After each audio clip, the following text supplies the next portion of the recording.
is your last chance to avert failure, troops. Grasp it. Ooh, look at that damage.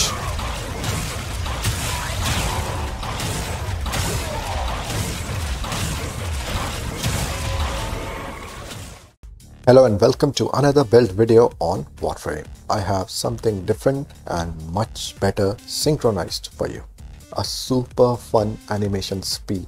First, let's start off with the shards. You need casting speed shard on Wukong. So there are 3 Tau Forged casting speed shards to make that animation feel much smoother. Next, 1 Tau Forged Violet Archon shard, which gives me 37% melee crit damage and gives an additional boost if I have 500 plus energy, and I achieve that with Prime Flow. A Tau Forged Emerald Archon shard giving me damage based on Toxin status effect. Why? I'll show you in a bit. Coming to the Wukong build, it is like this. Steel Charge for melee damage. And these two are set mods for Nira. And you might have noticed there is a polarity applied over here along with keeping them empty. It creates capacity for 3 Umbra set mods, which gives me health, strength and armor combination in these 3 mods.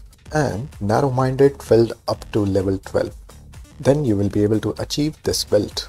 Now how this build will work based on the shards is: second, animation cancel. So when you do a heavy attack, you press your 2 as soon as the heavy attack has done its damage. Heavy attack recovering itself will be cancelled while you press 2, and you'll go back up in the air and ready for next heavy attack. In 1 second you can do 3 heavy attacks easily with this build.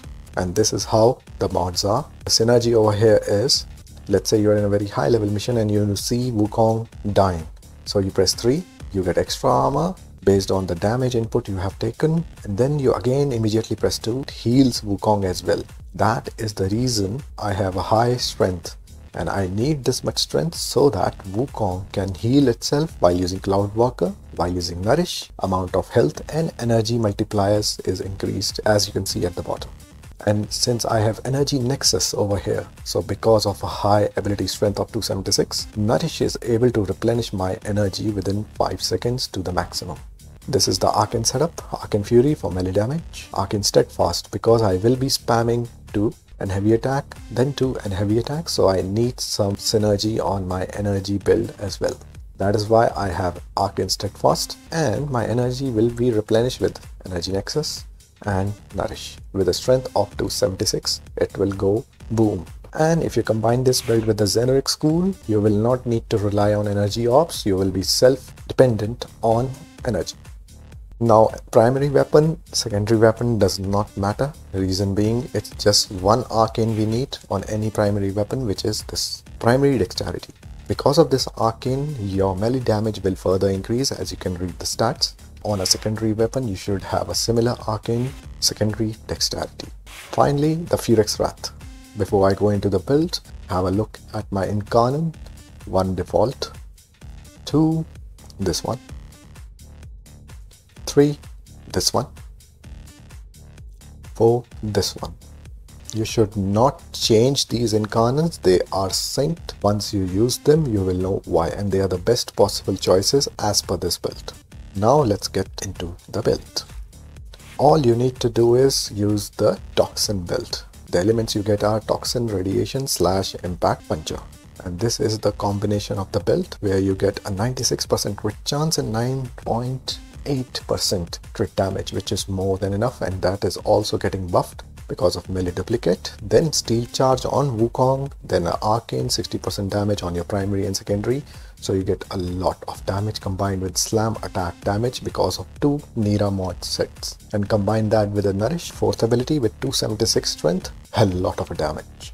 The maximum damage I can do with this build is 16 million. I've seen 16 million, maybe I can see even more than that, but 16 million I have seen red crits damage on Furex Wrath because of this build. One more trick. Since Iron Staff is an exalted weapon and it's a melee weapon, so why not use this to be a utility weapon? And this is the build what I made for that. There might be a debate on this if Iron Staff elements do apply to the normal melee weapons, but even if they do not, I would like to keep my iron staff as a utility weapon and make it like that. One more trick up my sleeve, which is getting a companion for crit damage. Warframe combined with Wukong, because on Warframe I have Tenacious Bond for crit damage, Reinforced Bond for fire rate, and why I need Tenacious Bond and how I can trigger it is on my companion Wukong. Wukong is the only companion which can give you 60% crit chance when critical delay is added. The rest of these mods can be your choice. So that's it, Tenno. That's the complete build. Focus Cool Xenoric so that you can replenish your energy, combined with Wukong Prime Nourish, 4th ability active. With a strength of 276, you get good amount of energy back along with Energy Nexus. So this is a very synchronized build for people who want to make sure Wukong heals while he is in the air using Cloud Walker, along with getting high amount of energy with Nourish, 276 strength, Energy Nexus, and Xenoric first ability active. So you will never run out of energy, and your energy will be consumed less with Arcane Steadfast. So that's the build, Tenno.